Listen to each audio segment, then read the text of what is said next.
Welcome to the Cashing In on Creativity television show. I'm your host, Bruce Edwards. Today, we're going to take a look at Comic-Con. Have you ever been there? This is an event that is amazing. It's held all around the world, probably the biggest one being San Diego.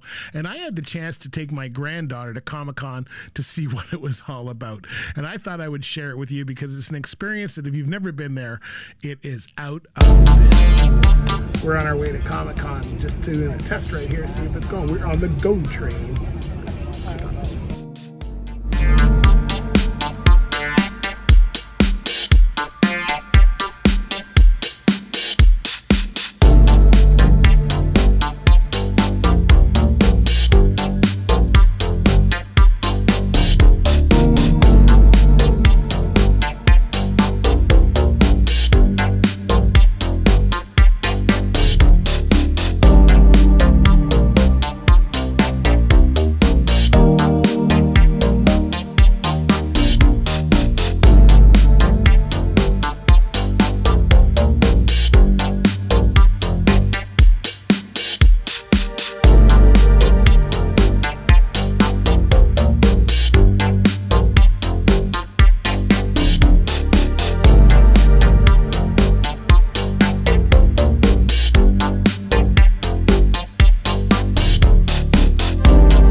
Comic-Con, you can see, man, it is wild down here. It's going to be a huge show, so we are checking it out, and look for more on Cashing In on Creativity podcast.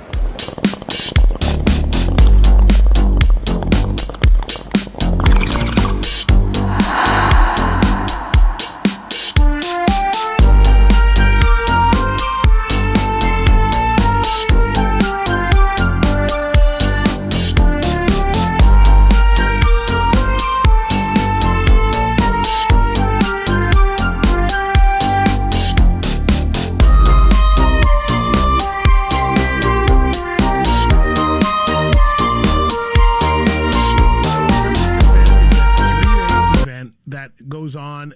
They have it various times throughout the world, throughout the year. This time it was held in Toronto, down at the Convention Center, downtown Toronto. And I got to tell you, it was crazy. It was sold out long before we were there. We went for one day. We went for the Friday. It was March break. And I've been there before, but it's been probably about a decade since I've been to Fan Expo, as it used to be called, or Comic-Con, as it's now called, and it is quite an experience. People dress up.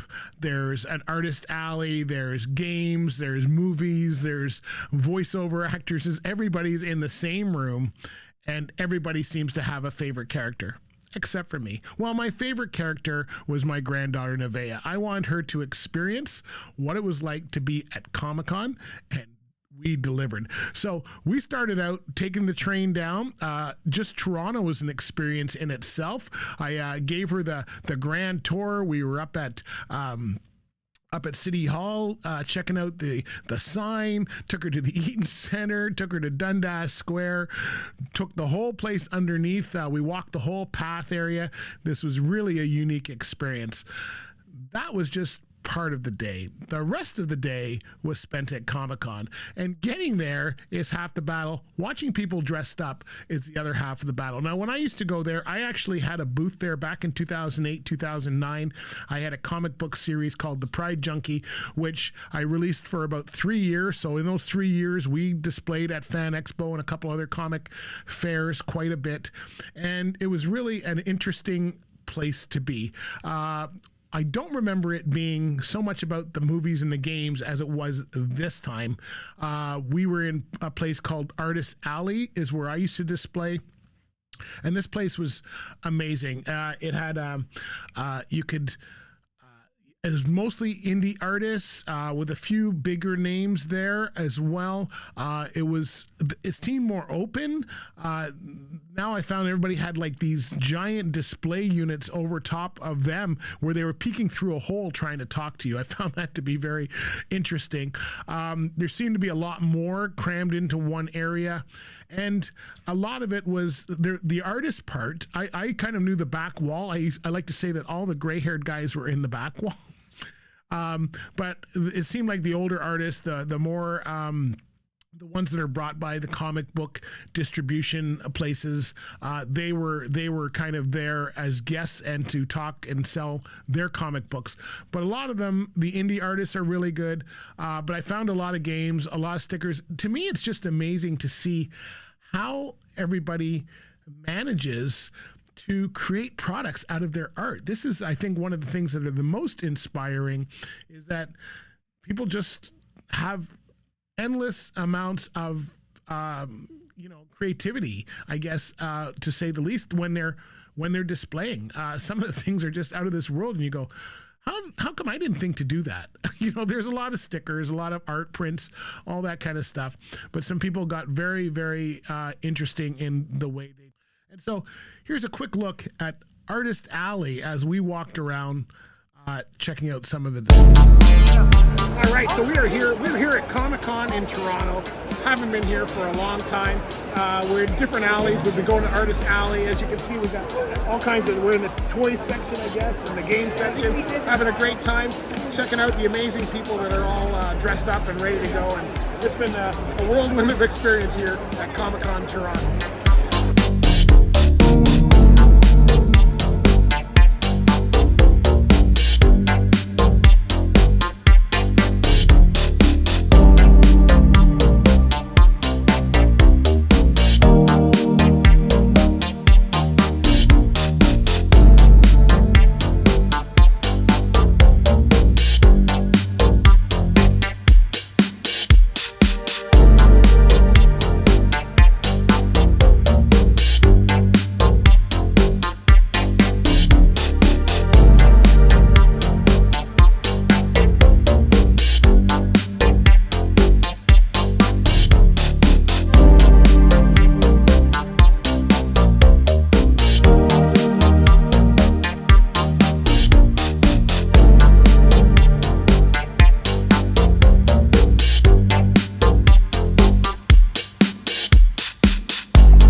She's very talented.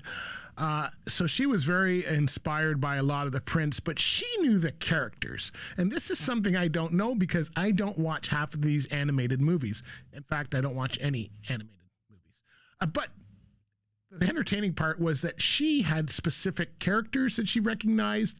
And of course, part of Comic-Con is people dressing up. And this is something that is just amazing to see people dress up. I don't know how they walk around all day, either in high heels or in some kind of box on your head that's got to be as hot as can be. But they did. And my granddaughter spent a lot of time trying to pick out her favorite one. In fact, once she got past the shyness of asking people if it's okay to take a picture, she went crazy. Her goal was to get a picture with everybody by the end of the day. And I said, I don't think that's going to happen. But she got very good at it to where she would go up and just ask. And that's why people dress up at these Comic-Con conventions. They are all looking, they want people to take pictures of them. They spend a lot of time on their costumes, and they want to be recognized for all of the work that they've put in. And so all you have to do is go up and be polite and ask. And she was sorry that she didn't start that earlier. She didn't ask at the right time and missed some of her favorite characters. But once she got into the swing of it and realized that that's why people were there, she was running up to everybody and asking them. And I got to say, all the people were very good. Not only did they put down what they were doing and take a picture, they also some of them gave her little trinkets that they carry around. Of course, some of them are trying to get more people on their Instagram or whatever it is. And so this was kind of a game with her, and she really got into it and says next year she's dressing up. Anyway, here's a few of the people we saw at Comic-Con.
didn't know any of the characters. And to be honest with you, I still don't know any of the characters. But it was fun to see everybody walking around. And there was some characters I saw, like the Ghostbusters. But they had an area that was all of the movies. And the movies were really cool. They do up. I don't remember that years ago when I used to go there. But they had all kinds of sets all set up so that you can go in and take pictures. You can, see what's going on and be kind of, some of them you could actually do like lightsabers. I was amazed at this area that was all different film sets, movie sets from the games or from the movies, and you could go in and actually take photos. It was like a giant photo booth.